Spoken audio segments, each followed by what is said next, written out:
Your brain can ignore a dream that could change your whole life and still chase a reward that lasts only a few seconds.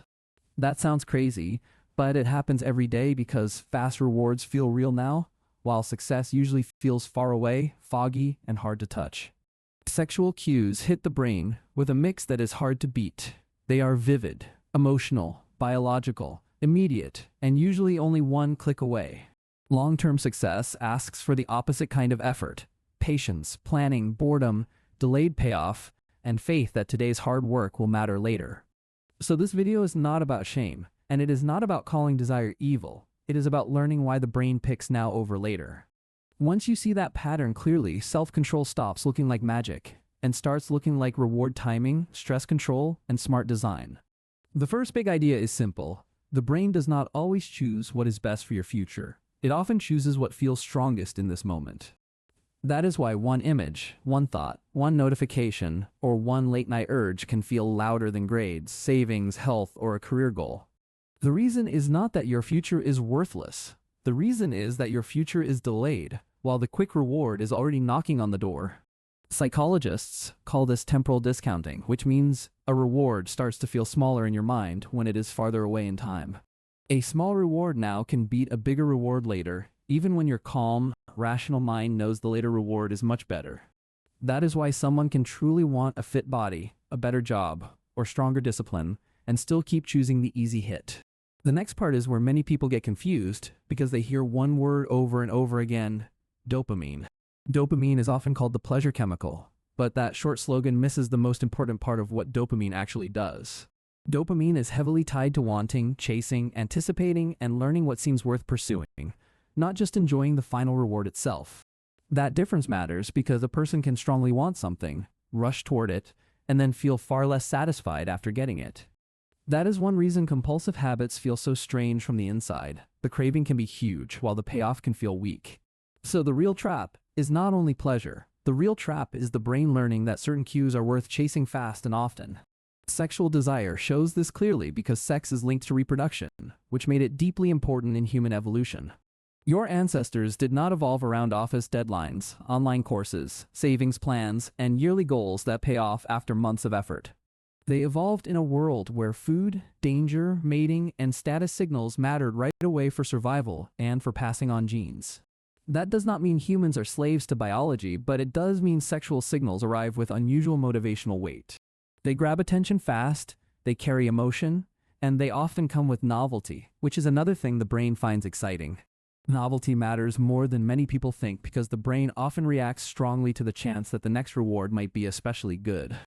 That is one reason endless feeds, porn, gambling-like apps, and swipe-based platforms can feel so sticky and hard to leave alone. They do not just offer one reward, they offer the possibility that the next click might be even more stimulating than the last one. This is where the brain's reward system starts to beat the brain's planning system in a very direct way. Areas linked to reward help tag something as important, exciting, and worth moving toward, especially when the cue is vivid and immediate. At the same time, the prefrontal cortex helps with planning, self-control, future thinking, and stopping actions that clash with your bigger goals. When the planning system is strong, rested, and calm, you can pause, think ahead, and choose what matters beyond the next 10 seconds. When you are tired, stressed, lonely, bored, anxious, drunk, or emotionally worn down, fast reward gets a much bigger advantage. That means lust often wins in bad states not because you are weak, but because your brain is working under worse conditions. A lot of people turn this into a moral drama and say, I failed again, so something must be wrong with me. But the brain often tells a simpler story. The reward was immediate, the cue was strong, the friction was low, and your control system was depleted. That is also why the same person can make a smart choice at noon and a terrible one at midnight. The brain at midnight after stress, screens, and poor sleep is not the same brain you had when you were fresh and focused. Now here is another key point that gets missed. Dopamine is not the enemy of success. Dopamine also helps people chase delayed rewards when the brain expects something valuable at the end of the wait. So the problem is not dopamine itself. The problem is how your environment hands out reward signals. Fast rewards give dense, frequent, low-effort feedback, while success often gives slow, sparse, effort-heavy feedback that feels invisible for days or weeks. If you study for 2 hours and feel no thrill, but a sexual cue gives a strong jolt in 2 seconds, the brain notices that difference. This is why vague advice, like just be more disciplined, usually fails against highly engineered modern temptations. You are trying to beat a strong, immediate reward with a weak, abstract sentence, and that is usually not enough. The brain does better when good behavior becomes easier to start and more rewarding to continue. That means we need to understand why sexual content and endless scrolling hit so hard in the first place. They are immediate, they are visual, they are emotional, they are novel, and they often run on variable reward. Variable reward means you do not know exactly what is coming next, which makes the next swipe or click feel full of possibility. That same pattern makes slot machines gripping, and it also makes digital temptation hard to shut off with pure willpower. Over time, this does something powerful. It trains cue reactivity, which means your brain starts craving before the reward even appears. A place, a time of night, a phone in bed, a certain app, or a certain mood can start the craving automatically. Then the cue becomes stronger than the conscious plan you made earlier in the day when you felt disciplined and clear. That is why many people are not only chasing pleasure, they are also chasing relief. Stress, loneliness, boredom, shame, and uncertainty can all push a person toward fast reward because the reward interrupts discomfort for a moment. So the habit becomes bigger than sex itself. It becomes a quick tool for escape, numbing, and emotional regulation.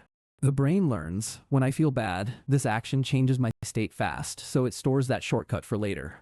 That shortcut becomes dangerous because it fires before deep thinking has time to catch up and ask whether this choice fits your real goals. Another reason lust can overpower ambition is attentional narrowing, which means arousal shrinks the mental spotlight around the immediate target. In that state, tomorrow's goals, long-term identity, and future regret can feel strangely far away, even if they mattered deeply 1 hour earlier. That is why people often look back and say, "Why did I do that?" when the answer felt invisible in the moment. The local reward took over the scene, and the future temporarily lost its emotional weight. Now we need one careful distinction, because healthy desire and dysregulated compulsion are not the same thing. Attraction is normal, fantasy is normal, and sexual desire is part of ordinary human life, not proof that you are broken. Problems start when the behavior becomes repetitive, distressing, time-consuming, hard to control, and damaging despite clear negative consequences. Even then, shame can make the cycle worse, because shame raises stress, and stress pushes the brain back toward fast relief. So if you want change, the goal is not panic and self-hate. The goal is smarter retraining. The first practical move is to change friction, because the brain follows the path with the least resistance.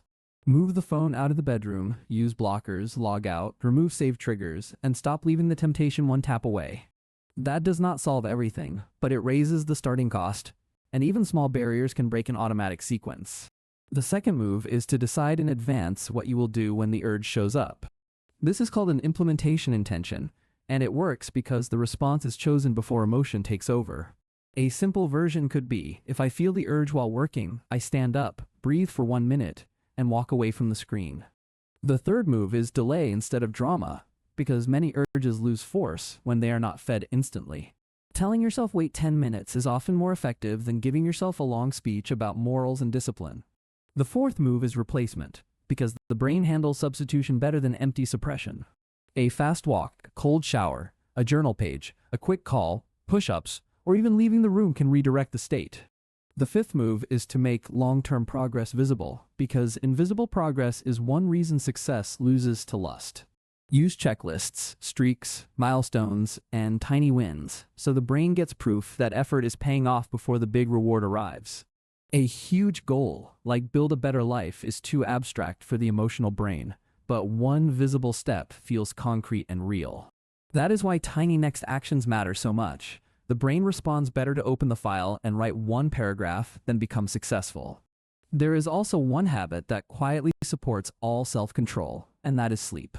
Tired brains discount the future more steeply, which means tomorrow matters less and fast reward matters more when you are worn out. Stress management matters for the same reason, because a flooded brain looks for relief before it looks for wisdom. One of the most underrated tools is making your future feel emotionally vivid instead of distant and abstract. Do not only say I want success someday. Picture the actual room, body, bank balance, confidence, and freedom your actions are building. When the future feels like a real place you will live in soon, the brain discounts it less harshly. That makes success easier to choose because it stops feeling like a foggy concept and starts feeling like a coming reality. The deepest lesson is that attention is trainable, and what you repeat becomes what your brain expects and protects. If you feed fast, cue-driven rewards every day, the brain gets better at fast, cue-driven craving every day. If you practice friction, replacement, visible progress, and deliberate focus, the brain gets better at goal-directed action instead. So the real story is not that lust is stronger than success forever. The real story is that lust is concrete, immediate, emotional, and easy, while success is delayed, symbolic, and effortful. Once you understand that, you stop asking, why am I such a failure, and start asking, how do I redesign the reward system around my life? That question is powerful because it leads to real change instead of endless guilt. If you want the next step, watch the video on small daily habits, because disciplined lives are built by training attention one repeat at a time. There is also a social side to this battle, because modern platforms know exactly how to keep your eyes locked on the next stimulus. They remove friction, increase novelty, and keep the reward close enough that your brain never has to sit with boredom for long. That matters because boredom is often the bridge between intention and growth, and fast rewards keep burning that bridge before you cross it. A person who cannot stay with mild discomfort will keep trading deep progress for quick stimulation, even while hating the trade afterward. This is why training yourself to sit through a small urge is not a tiny skill. It is practice for every delayed reward in life. The same brain that learns to wait through a craving also gets better at saving money, finishing hard tasks, and keeping promises. Think about what success really asks from you every day. Repeated effort before applause, action before certainty, and patience before visible payoff. Now compare that with a reward that appears instantly, asks almost nothing from you, and floods attention with emotion and novelty. Of course, the second option feels stronger at first, because your brain can measure it easily while the first option still feels partly imaginary. That is why environment design beats heroic self-talk so often. It changes what the brain sees, not just what the brain is told. If the cue never shows up, the craving starts later, feels weaker, and gives your planning system more time to stay in charge. If the good behavior starts with a tiny step and quick proof of progress, the brain stops treating success like a dry, distant desert. Over months, those small changes do something huge. They teach the brain that a calmer, slower path can still feel rewarding. And once that happens, success stops feeling like punishment and starts feeling like a pattern your brain is finally willing to repeat.